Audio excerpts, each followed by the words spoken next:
वक्त की जो बड़ी खबर है वो बिहार से आ रही है। बिहार में डिप्टी सीएम के पद पर तैनात सम्राट चौधरी को गृह मंत्रालय दे दिया गया है। गृह मंत्री वो बन गए हैं और अब बिहार की जो तस्वीर है हो सकता है हमें नई दिखाई दे, कुछ अलग दिखाई दे, क्योंकि जिन वादों के ऊपर जनता ने वोट किए थे शायद वो वादे पूरे होते हुए नजर आए। क्योंकि हम याद कर रहे हैं यूपी का वो दौर जब वहां पर बीजेपी की सरकार बनी थी, वहां पर चीजें बहुत बदली थी। बहुत सारे क्राइम को लेकर मैं बात करूं या फिर बाकी की चीजों को लेकर बात करूं, बहुत सा विकास वहां पर हुआ था। क्योंकि मेरी साथी जो है उजाला मेरे साथ में मौजूद है। उजाला, मैं खुद यूपी से हूं, मैंने वो तस्वीर देखी है जब वहां पर जो पुलिस है वो डरा करती थी। पुलिस डरती थी चौराहों पर सुबह खड़े होने से। 4 बजे 5 बजे के टाइम पे आपको कोई नहीं नजर आता था। शाम को 7 बजे 8 बजे का जो टाइम था वो अलग नजर आता था। लेकिन फिर वहां पर बीजेपी की सरकार आई और चीजें बहुत सी बदल गईं। और अब बिहार जो है वहां पर भी बीजेपी की सरकार है और 20 साल का वो समय, 20 साल के बाद में ऐसा होगा कि बीजेपी को जो है वो गृह मंत्रालय दिया गया है, तो BJP full on action mode में नजर आएगी। ऐसी एक ब्रेकिंग हमने कुछ दिन पहले की थी जब डिप्टी सीएम का पद वापस से किसको मिला था? सम्राट चौधरी को मिला था। और अब वही एक नाम जिनको गृह मंत्रालय भी दिया गया है। क्या कहेंगे इस पे? जी देखिए तृप्ति, सबसे बड़ी चीज़ कि लोग कंपेयर क्यों कर रहे हैं अचानक से सम्राट चौधरी को योगी से क्यों कंपेयर किया जा रहा है? क्योंकि जैसे ही सम्राट चौधरी ने ये अपना पदभार संभाला है, होम मिनिस्ट्री संभाली है, वैसे ही बेगूसराय में शिवदत्त राय जो एक बहुत बड़े अपराधी हैं उनका हाफ एनकाउंटर हुआ है और पुलिस ने उन्हें घायल कर दिया है। तो जैसे ही चीज़ सामने आई लोगों को लगा कि ये तो किसी से मिलता जुलता एक्शन मोड लग रहा है। तो उसी वक्त उन लोगों ने योगी से इनको जोड़ लिया कि शायद जिस तरीके से योगी आदित्यनाथ ने यूपी में सारी चीज़ें संभाली हुई है, लॉ एंड ऑर्डर को संभाला हुआ है, अपराधियों को जिस तरीके से वो पुलिस के जरिए उस नकेल उन पर तबीयत से कसी हुई है पूरी कि भाई अब यूपी में क्राइम उतना हमें ऐसे देखने को नहीं मिलता कि जिस तरीके से पहले देखने को मिलता था। अगर मैं आपको बताऊं कि बिहार के लोग भी काफ़ी, मतलब मेरे दोस्त भी हैं और काफ़ी भी ऐसी चीज़ें हैं कि वो कहते हैं कि यूपी में लॉ एंड ऑर्डर काफ़ी अच्छा है बजाय कि बिहार के। तो जब अब संभाल लिया है सम्राट चौधरी ने होम मिनिस्ट्री, तो ये शिवदत्त राय वाली चीज़ भी हो गई, तो लोगों का एक होने लगा कि शायद अब सम्राट चौधरी भी योगी जैसा एक्शन करेंगे। अच्छा, यहाँ पे एक बीजेपी ने भी बहुत बड़ा दाम चला है। अगर मैं आपको बताऊं, सम्राट चौधरी क्या, बीजेपी को 20 सालों बाद होम मिनिस्ट्री मिली है। इससे पहले नीतीश कुमार जब भी मुख्यमंत्री रहे हैं वो उन्होंने हमेशा होम मिनिस्ट्री अपने कमान में रखी हुई है। इस बार क्योंकि जैसा माना जा रहा है कि बीजेपी सबसे बड़ी पार्टी बन के उभरी थी, तो बीजेपी की भी अपनी कुछ मांगे तो होगी ही, सशर्त आई हैं वो आगे तो अपनी भी आएगी। क्योंकि मुख्यमंत्री हमने आपके चेहरे पे, हमने जो चुनाव है वो आपके चेहरे पे लड़ा, लेकिन हमें भी तो कुछ मिले, हमें भी तो सबसे बड़ी पार्टी बनने का कुछ तो फ़ायदा मिले। होम मिनिस्ट्री बीजेपी ने मांग ली है और वो मिली है सम्राट चौधरी को। मैं आपको बता दूं, सूत्रों का ऐसा कहना है और ऐसा जो पार्टी के अंदर काम करते हैं वो कहते हैं कि सम्राट चौधरी अमित शाह के बहुत फेवरेट है।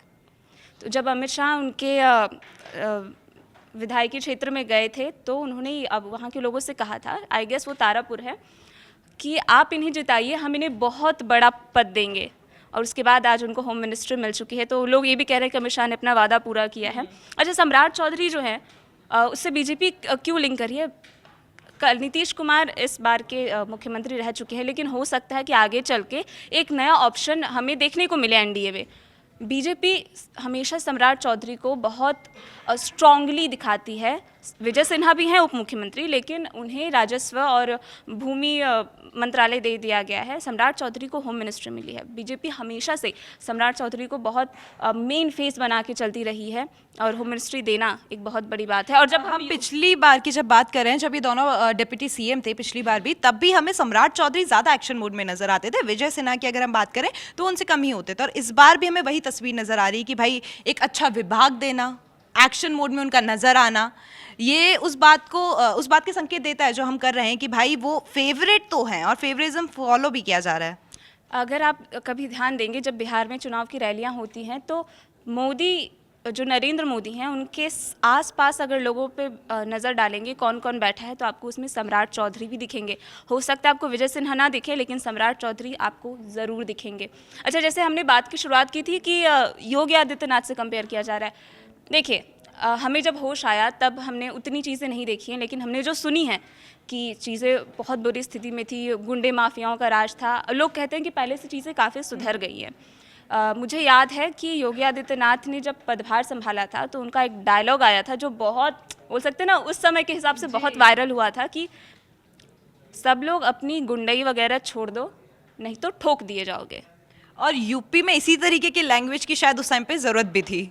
जब योगी आदित्यनाथ ने पदभार संभाला उसके बाद आप अगर लगातार देखें तो कई बार तो मैंने ऐसे भी खबर सुनी है कि थाने के सामने अपराधी जाके ऐसे एक तख्ती लेके खड़े हैं कि हम खुद सरेंडर कर रहे हैं, आप हमारा एनकाउंटर नहीं कीजिए। हाँ। है ना। तो बिहार में भी क्या वैसे ही अब सीन देखने को मिल सकते हैं क्या? अपनी एक जो छवि है सम्राट चौधरी एक भावी मुख्यमंत्री की तरह, एक स्ट्रॉन्ग सीएम की तरह दिखाना चाहते हैं। अच्छा, एक चीज़ और है कि नीतीश कुमार की तरह क्यों नहीं बनना चाहते, या फिर योगी आदित्यनाथ की तरह ही क्यों बनना चाहते? नीतीश कुमार को सुशासन बाबू कहा जाता है। वक्त 2005 से 2010 के बीच का है, जब नीतीश कुमार सत्ता में आए थे तो कहा जाता है कि जो जंगल राज था उससे काफ़ी छुटकारा मिला था, क्योंकि उन्होंने जो अपराधी थे, जो माफिया थे, उनको जेलों में डाला।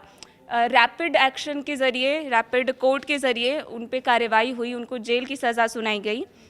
और उसके बाद जब बाकी सारी चीज़ें होने लगी तो ये जो गुंडा माफियाओं का राज है, जो अराजकता है, वो काफ़ी कम हुई। उसके बाद से ही उनको ये सुशासन बाबू का दर्जा दिया गया है। लेकिन इस बार सम्राट चौधरी शायद किसी और की तरह काम करना चाहते हैं, क्योंकि अगर आप देखें, आपने अगर आज शपथ ली, आपने पदभार ग्रहण किया, उसके 2-3 दिन बाद ही अगर हाफ एनकाउंटर होता है। हम अक्सर सुनते नहीं हैं कि बिहार से हाफ एनकाउंटर की खबरें आई हैं। अगर हम तो खबरों से हमेशा ताल्लुकात रखते रहते हैं, हमेशा जो खबरें आती हैं वो यूपी से आती हैं कि आज यहाँ हाफ एनकाउंटर हो गया, आज बरेली में हो गया, आज सीतापुर में हो गया, आज बहराइच में हो गया। लेकिन क्या अब देखना होगा कि अब बिहार से भी ये खबरें आने वाली हैं। गुंडा माफियाओं से किस तरीके से बिहार सरकार निपटेगी, ये शायद हमें योगी के स्टाइल में देखने को मिल सकता है। बिल्कुल, तो ये बता दिया गया है अब कि भैया अब बिहार सरकार जो है वो बिल्कुल एक्शन मोड में है। तो जो भी ये जो गुंडे हैं, माफिया हैं, वो ज़रा अपने लिए खैर मना लें, और वहाँ के जो क्राइम है उसको लेकर भी बहुत सारी जो चीज़ें हैं वो आएंगी।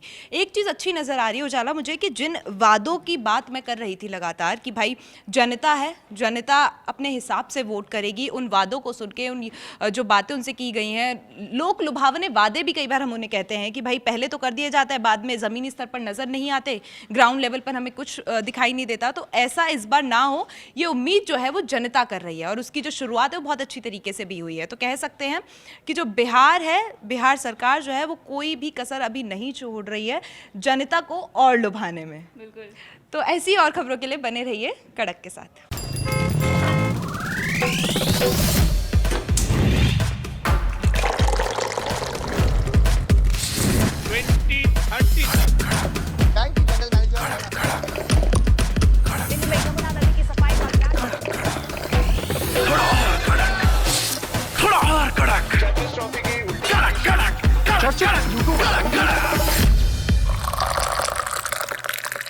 ये कड़क है।